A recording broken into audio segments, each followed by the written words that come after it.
I know the journey, but in a different world. And actually it's more of a statement to say, well done, Carol, phenomenal. Clive, I mean, what can I say? The perseverance, every word you have used resonates with me, and the reason I won't share publicly as yet, but if Dee wants to say it, she can. But for me, what it really shows us that there shouldn't be separate entities going on, because obviously, clearly there is something happening in that sport, clearly there's something happening in football, clearly there's something happening in golf. Everybody that's trying to break through these ceilings, it's all stems from a hierarchy of racism. And until we actually combat that, we're still going to be battling about who's going to fund us, who's going to give us that.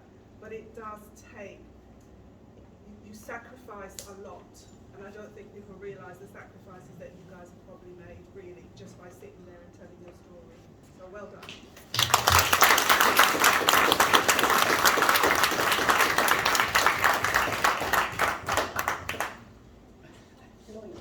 Yes,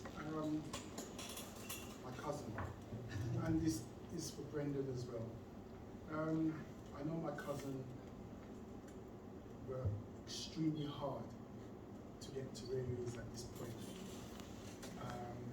And his family, as he says, has been behind him, his mum and his dad. I know this sport is very demanding and enjoyable at the same time. But question to both of you, what preparation do you put in mentally and physically before you actually enter a race? Is there any mental and physical preparation before you actually start to do any sort of racing? And it's a massive rush. I just can't explain how it is. But for me, being a person of colour and racing, I have two types of anxiety. So the first one is even before I get to the racetrack, and that's the scrutineering. We prepare the car the week before, months before, the amount of money we put into it, the people we invite to come down and watch the race, how I'm going to perform. And the first part to get through is, are they going to let me race today? Are they going to find something on the car today to send me home? Is everything in order? And we have that anxiety every time we go racing, and it is terrible. It's even worse than being on the grid.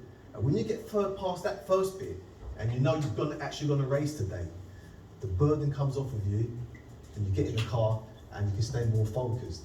But I would say the first part of actually, are you actually even going to get to race today, is the hardest bit. That's eased up a lot now, especially with COVID and the lockdown, and now everything's done virtually.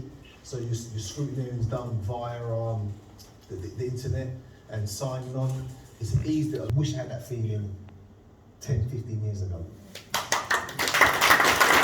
In a way, obviously, as you said, you need to have fun as well with it. So, yeah, I'd say making sure my body's right, going to the gym, nearly 7 days a week now, which is a bit much, you'd say, but I think a healthy body is a healthy mind. So, yeah, like I said as well, going to the gym regularly, keeping myself strong, keeping myself fit, and yeah, just believing in myself. I mean, anxiety, everyone gets it in motorsport, and I'd say it's good. If you don't get anxiety, then I feel for me, if I don't get anxiety, I'm not going to do well. It's a weird thing to say, but I get butterflies before I head to a racetrack, and I feel that helps me, because I know what I'm there. I'm trying to make a career in motorsport, and it's the anxiety of not performing and not doing well. You have a lot of people supporting you, like family, sponsors, everything. And they put a lot into it. And not performing for them is scary. But you gotta have the ability to block that out. And like I said, believe in yourself. Just do the best you can, because